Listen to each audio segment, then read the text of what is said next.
Hi everyone, welcome back to Memory Lane, Stories for Seniors. I hope you're having a great day. I hope you've had a great week.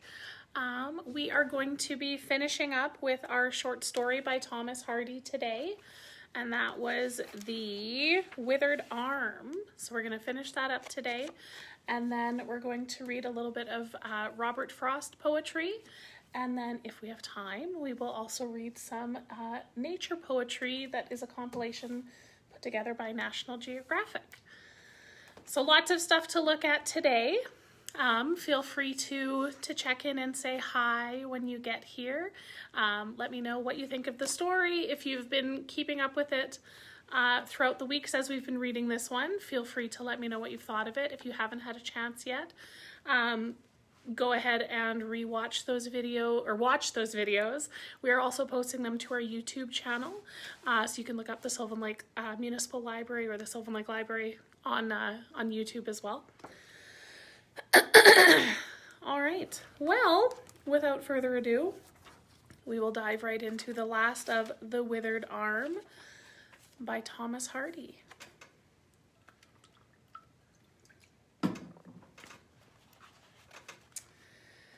It was 1 o'clock on Saturday. Gertrude Lodge, having been admitted to the jail as above described, was sitting in a waiting room within the second gate, which stood under a classic archway of ashlar, then comparatively modern and bearing the inscription County Jail 1793. This had been the facade she saw from the heath the day before. Near at hand was a passage to the roof on which the gallows stood. The town was thronged and the market suspended, but Gertrude had seen scarcely a soul. Having kept her room till the hour of the appointment, she had proceeded to the spot by a way which avoided the open space below the cliff, where the spectators had gathered, but she could, even now, hear the multitudinous babble of their voices, out of which rose at intervals the hoarse croak of a single voice uttering the words, "Last dying speech and confession." There had been no reprieve, and the execution was over, but the crowd still waited to see the body taken down.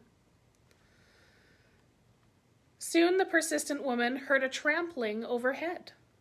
Then a hand beckoned to her, and, following directions, she went out and crossed the inner paved court beyond the gatehouse, her knees trembling so that she could scarcely walk. One of her arms was out of its sleeve and only covered by her shawl. On the spot at which she had now arrived were two trestles, and before she could think of their purpose, she heard heavy feet descending the stairs somewhere near her back. Turn her head she would not, or could not, and, rigid in this position, she was conscious of a rough coffin passing by her shoulder, borne by 4 men. It was open, and in it lay the body of a young man, wearing the smock front of a rustic and fustian breeches. The corpse had been thrown into the coffin so hastily that the skirt of the smock front was hanging over. The burden was temporarily deposited on the trestles. By this time, the young woman's state was such that a gray mist seemed to float before her eyes, on account of which, and the veil she wore, she could scarcely discern anything. It was as though she had nearly died, but was held up by a sort of galvanism. "Now," said a voice close at hand, and she was just conscious that the word had been addressed to her. By a last strenuous effort, she advanced, at the same time hearing persons approaching behind her. She bared her poor, cursed arm, and Davies, uncovering the face of the corpse, took Gertrude's hand and held it so that her arm lay across the dead man's neck, upon a line the color of an unripe blackberry which surrounded it. Gertrude shrieked. The turn of the blood, predicted by the conjurer, had taken place. But at that moment a second shriek rent the air of the enclosure. It was not Gertrude's, and its effect upon her was to make her start round. Immediately behind her stood Rhoda Brooke, her face drawn and her eyes red with weeping. Behind Rhoda stood Gertrude's own husband, his countenance lined, his eyes dim, but without a tear. "Damn you! What are you doing here?" he said hoarsely. "Hussy, to come between us and our child now?" cried Rhoda. "This is the meaning of what Satan showed me in the vision. You are like her at last." And clutching the bare arm of the younger woman, she pulled her unresistingly back against the wall. Immediately, Brooke had loosened her hold, the fragile young Gertrude slid down against the feet of her husband. When he lifted her up, she was unconscious. The mere sight of the twain had been enough to suggest to her that the dead young man was Rhoda's son. At the time, the relatives of an executed convict had the privilege of claiming the body for burial, if they chose to do so. And it was for this purpose that Lodge was awaiting with the inquest for Rhoda.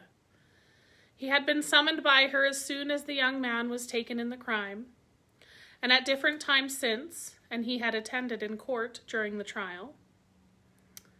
This was the holiday he had been indulging in of late. The two wretched parents had wished to avoid exposure, and hence had come themselves for the body, a wagon and sheet for its conveyance, and covering being in waiting outside. Gertrude's case was so serious that it was deemed advisable to call to her the surgeon who was at hand. She was taken out of the jail into the town, but she never reached home alive. Her delicate vitality, sapped perhaps by the paralyzed arm, collapsed under the double shock that followed the severe strain, physical and mental, to which she had subjected herself during the previous 24 hours. Her blood had been turned, indeed, too far. Her death took place in the town 3 days after. Her husband was never seen in Casterbridge again, once only in the old marketplace at Anglebury, where he had so much frequented, and very seldom in public anywhere. Burdened at first with moodiness and remorse, he eventually changed for the better, and appeared as a chastened and thoughtful man. Soon after attending the funeral of his poor young wife, he took steps towards giving up the farms in Holmstoke and the adjoining parish, and, having sold every head of his stock, he went away to Port Bredy, at the other end of the county, living there in solitary lodgings till his death 2 years later of a painless decline. It was then found that he had bequeathed the whole of his not inconsiderable property to a reformatory for boys, subject to the payment of a small annuity to Rhoda Brooke, if she could be found to claim it. For some time she could not be found, but eventually she reappeared in her old parish, absolutely refusing, however, to have anything to do with the provision made for her. Her monotonous milking at the dairy was resumed, and followed for many long years, till her form became bent, and her once abundant dark hair white and worn away at the forehead, perhaps by long pressure against the cows. Here, sometimes, those who knew her experiences would stand and observe her, and wonder what somber thoughts were beating inside that impassive, wrinkled brow, to the rhythm of the alternating milk streams. All right. Well, that was the end of The Withered Arm, which we have now finished, by Thomas Hardy. So I don't know if you've read that story before. Let me know. If it was new to you, let me know that as well. There are several short stories in this that you can check out if you wanted to. It's called Selected Short Stories and Poems by Thomas Hardy. So now we will move on to some poetry by Robert Frost. We are coming to the end of Poetry Month here. So we'll finish off today with a little bit of poetry, and then next week we're going to start our reading of The Jungle Book. All right, now we have to start with, of course, perhaps the most well-known of Robert Frost's poetry, The Road Not Taken. Two roads diverged in a yellow wood, and sorry I could not travel both, and be one traveler. Long I stood, and looked down as far as I could, where it bent in the undergrowth. Then took the other, as just as fair, and having perhaps the better claim, because it was grassy and wanted wear, though as for that passing there, had worn them really about the same. And both that morning equally lay, in leaves no step had trodden black. Oh, I kept the first for another day, yet knowing how way leads on to way, I doubted if I should ever come back. I shall be telling this with a sigh. Somewhere ages and ages hence, two roads diverged in a wood, and I took the one less traveled by, and that has made all the difference. So that was The Road Not Taken by Robert Frost. Hello, Marie. How are you? All right. So now I also wanted to read for you The Last Word of a Bluebird, as told to a child. As I went out, a crow in a low voice said, "Oh, I was looking for you. How do you do? I just came to tell you, to tell Leslie, will you? That her little bluebird wanted me to bring word, that the north wind last night, that made the stars bright, and made ice cream on the trough, almost made him cough. His tail feathers off. He just had to fly, but he sent her goodbye. And he said to be good and wear her red hood and look for skunk tracks in the snow with an axe and do everything. And perhaps in the spring he would come back and sing."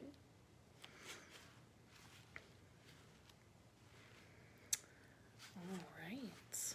Now we'll read A Late Walk by Robert Frost. When I go up through the mowing field, the headless aftermath, smooth laid like thatch with the heavy dew, half closes the garden patch. And when I come to the garden ground, the whir of sober birds, up from the tangle of withered weeds, is sadder than any words. A tree beside the wall stands bare, but a leaf that lingered brown, disturbed, I doubt not, by my thought, comes softly rattling down. I end not far from my going forth by picking the faded blue of the last remaining aster flower to carry again to you.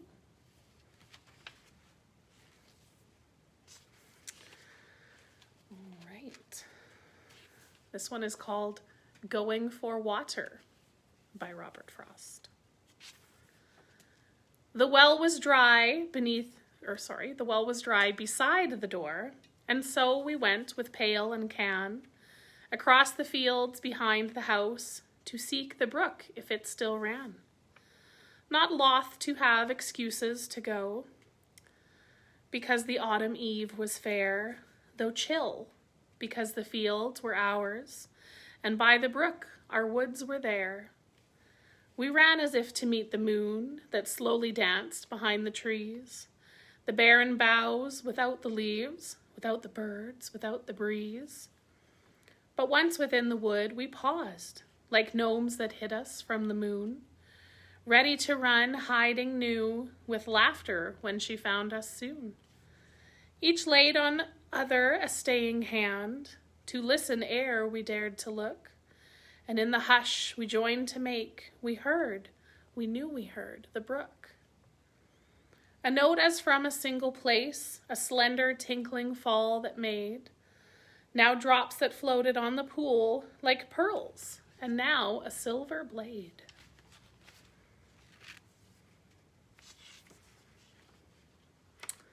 Okay. Now we will read Wind and Window Flower by Robert Frost. Lovers, forget your love, and list to the love of these, she a window flower, and he a winter breeze. When the frosty window veil was melted down at noon, and the caged yellow bird hung over in her tune. He marked her through the pane, he could not help but mark, and only passed her by to come again at dark. He was a winter wind, concerned with ice and snow, dead weeds and unmated birds, and little of love could know.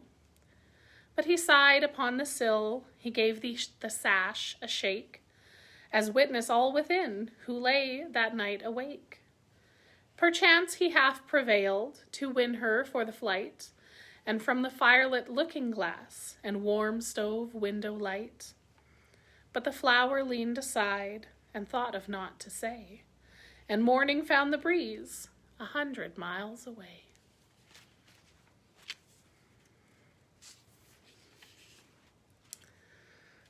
Storm Fear by Robert Frost. When the wind works against us in the dark and pelts with snow, the lower chamber window on the east, and whispers with a sort of stifled bark, the beast, come out, come out! It costs no inward struggle not to go, ah, no. I count our strength, 2 and a child, those of us not asleep, subdued to mark, how the cold creeps as the fire dies at length, how drifts are piled, dooryard and road ungraded, till even the comforting barn grows far away, and my heart owns a doubt, whether 'tis in us to arise with day and save ourselves unaided.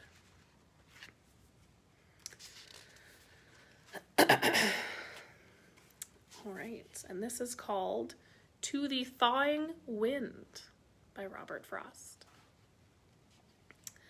Come with rain, O loud southwester, bring the singer, bring the nester, give the buried flower a dream, make the settled snowbank steam, find the brown beneath the white, but whate'er you do tonight, bathe my window, make it flow, melt it as the ice will go. Melt the glass and leave the sticks, like a hermit's crucifix. Burst into my narrow stall, swing the picture on the wall. Run the rattling pages o'er, scatter poems on the floor. Turn the poet out the door.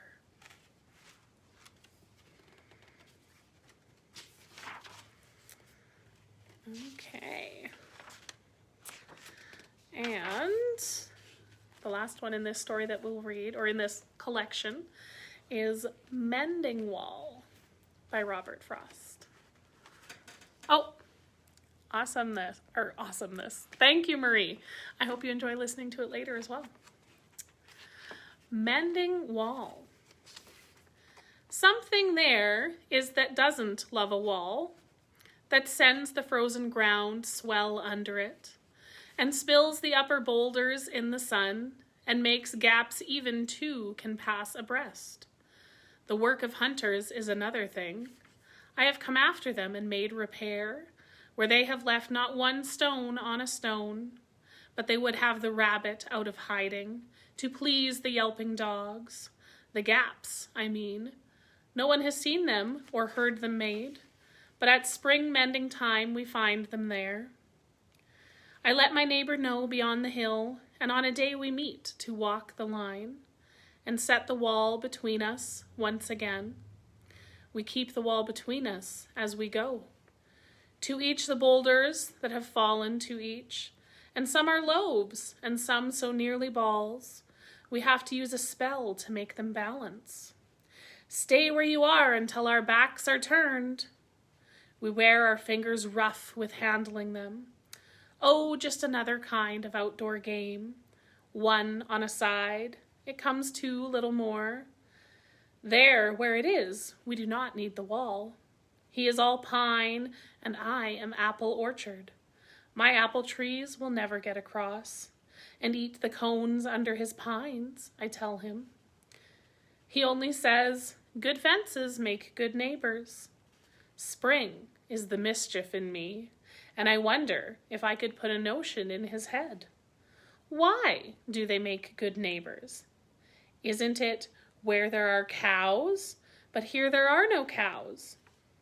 Before I built a wall, I'd ask to know what I was walling in or walling out, and to whom I was like to give offense. Something there is that doesn't love a wall, that wants it down. I could say elves to him, but it's not elves exactly, and I'd rather he said it for himself. I see him there, bringing a stone grasped firmly by the top. In each hand, like an old stone savage-armed, he moves in darkness, as it seems to me. Not of woods only and the shade of trees. He will not go behind his father saying, and he likes to have thought of it so well. He says again, good fences make good neighbors. Hi, Mary, how are you? All right, so that was our Robert Frost poetry. And now I have a collection of nature poetry that we'll read for a little bit. And this was edited by J. Patrick Lewis, who was a former U.S. Children's Poet Laureate. So this is a book of nature poetry put together by National Geographic. So we will start with Welcome to the Night by Joyce Sidman. To all of you who crawl and creep, who buzz and chirp and hoot and peep, who wake at dusk and throw off sleep, welcome to the night. To you who make the forest sing, who dip and dodge on silent wing, who flutter, hover, clasp, and cling, welcome to the night. Come feel the cool and shadowed breeze. Come smell your way among the trees. Come touch rough bark and leathered leaves. Welcome to the night. The night's a sea of dappled dark. The night's a feast of sound and spark. The night's a wild, enchanted park. Welcome to the night. And once again, that was by Joyce Sidman. And this poem is called The Man in the Moon by Billy Collins. He used to frighten me in the nights of childhood, the wide adult face, enormous, stern, aloft. I could not imagine such loneliness, such coldness. But tonight as I drive home over these hilly roads, I see him sinking behind strands of winter trees and rising again to show his familiar face. And when he comes into full view over open fields, he looks like a young man who has fallen in love with the dark earth. A pale bachelor, well-groomed and full of melancholy, his round mouth open as if he had just broken into song. And that was by Billy Collins.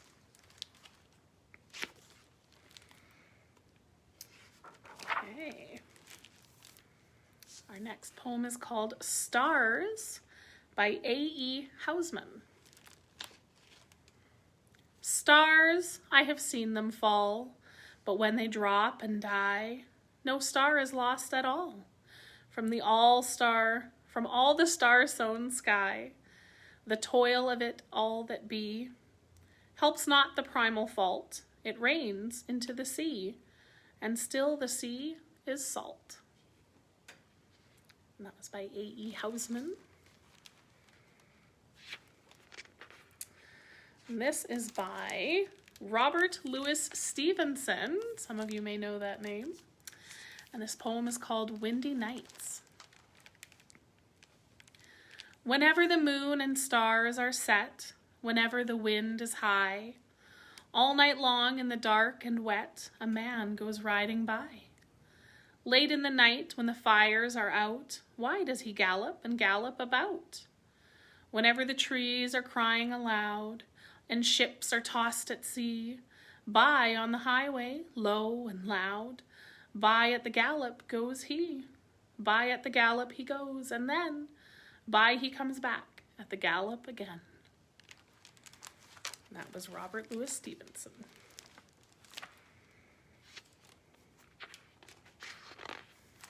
Okay. I hope you're all having a great day. Gotta move my book here. This section is called In the Sea. And this is called Tide Line by Kate Coombs. Ocean draws on the sand with trinkets of shell and stone, the way I write on the sidewalk with a stick of chalk at home. She signs her name in letters, long and wavy and clear, saying, "Don't forget me. I was here. I was here. Was here."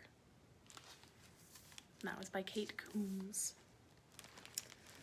And this is by Liz Rosenberg, and it's called By the Sea. The visitors strolling the sand look like they're willing to pay, though the ocean isn't selling and the sun is closing for the day. Still the walkers keep trolling the purple shore, bags in hand, and the sinking sun keeps tossing its gold recklessly on the sand. We will scurry home with our haul tonight, dreaming of golden sand, while the sea keeps throwing its treasures out as far and as fast as it can. And that was by Liz Rosenberg.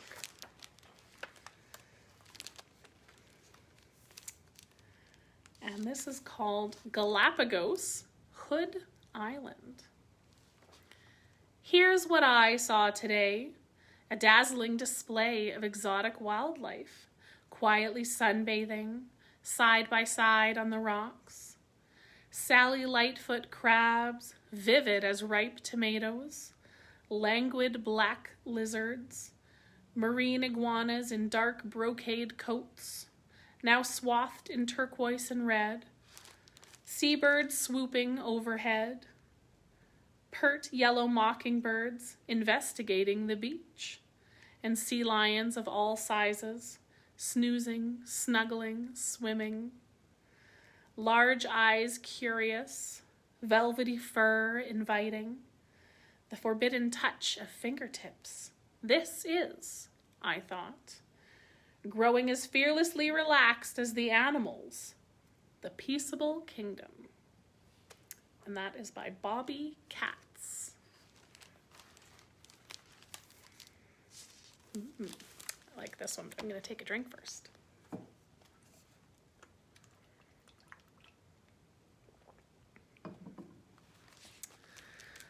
Flammable Ice Bubbles. And this is by Richard Mickelson. Alberta's Lake Abraham. Glass bubble bauble, classy high-priced diamond, each unreachable. Pillow clouds pinioned still, in the chilled lake's O'Keefe sky, a brilliant day. Ice cracks, dragon wakes, his methane tongue of fire bursts from frozen depths. That was by Richard Mickelson. Until I Saw the Sea by Lillian Moore. Until I saw the sea, I did not know that wind could wrinkle water so. I never knew that sun could splinter a whole sea of blue. Nor did I know before a sea breathes in and out upon a shore. And that was by Lillian Moore.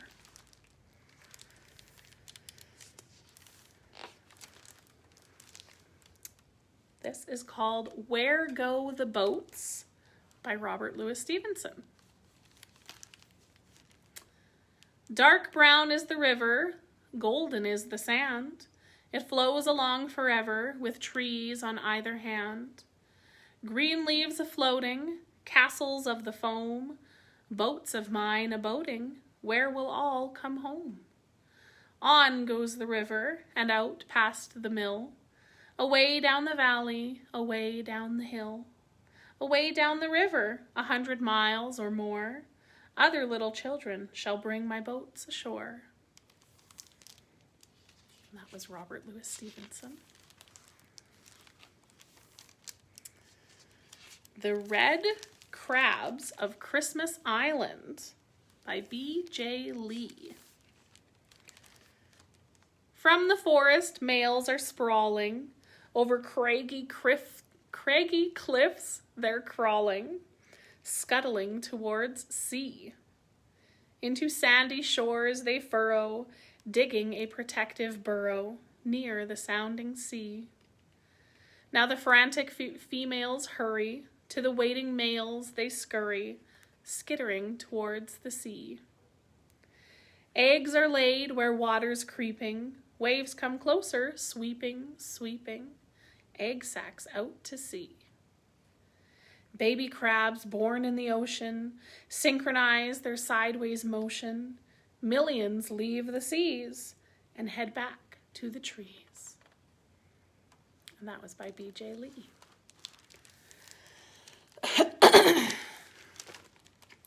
This is called The Great Blue Hole by Donna Marie Merritt, off the coast of Belize. Rise now from the bottom, peer into an ancient, gaping cavern as you ascend. Touch stalactites hanging like monstrous jungle vines. Meet sleek reef sharks circling, shadows in shallows. Feel the reassuring slope of sandy limestone shelf. Spot sunlit coral fringe, turtles, tropical fish, and break through, breathe air, surface into the last ice age. Witness water-carved cave from rock. Gasp as the sea rushes in. Tremble as a dry roof collapses. Flee as formation drowns. Marvel as it is sucked into vast chasm, abyss of blue intensity born. And that was by Donna Marie Merritt. And our last section that we'll read today is On the Move. Advice for a Frog Concerning a Crane by Alice Schertle. Watch out, old croaker. Here comes stick walker. Here comes pond poker. Here comes death. Take a breath, slick skin. Muck down, sink in. Don't make bubbles. Good luck, grin chin. Here comes trouble. I'll show you guys a picture of what trouble looks like. He does look kind of troublesome. Okay. Everything Old Becomes New by Jane Yolen. Everything old becomes new before it dies. Chrysalis, a moment before the butterflies stretch those limp and limpid wings, makes a sound, almost sings, exchanges breath with its quaking new life. Egg about to crack before the beak's sure knife, remembers warmth inside the hen. Mountain crumbles into its own ravine, and you walking the Devon hills remark the old year, watching the spills of winter sun blaze the ancient landscape there, before the turning of the fading year. Everything old, dear friend, anew, even me, even you. And that was Jane Yolen.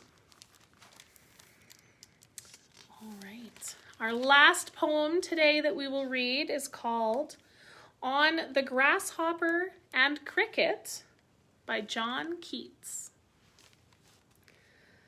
The poetry of earth is never dead. When all the birds are faint with the hot sun and hide in cooling trees, a voice will run. From hedge to hedge about the new mown mead, that is the grasshopper's. he takes the lead. In summer luxury he has never done. With his delights, for when tired out with fun, he rests at ease beneath some pleasant weed. The poetry of earth is ceasing never. On a lone winter evening, when the frost has wrought a silence from the stove there shrills, the cricket's song, in warmth increasing ever, and seems to one in drowsiness half lost, the grasshoppers among some grassy hills. And that was by John Keats. All right. Well, that's the last of our poetry for today. Thank you for joining us for today's Memory Lane. I hope you enjoyed reading these stories or listening to these stories and these poems where, as I mentioned before, we're coming to the end of Poetry Month. So next week, we're going to start our reading of The Jungle Book by Rudyard Kipling. So if you would like to tune in for those, we will continue Wednesday afternoons at 2 o'clock. We'll do readings of The Jungle Book. And if you don't get a chance to watch live, you can watch here or you can watch them on our YouTube channel and just look up the Sylvan Lake Library and you'll find us. Otherwise, I hope you guys have a fantastic day. Thank you for watching today. Thank you for sharing your comments as we've gone on. And we will see you next week. I hope you have a great day. Bye.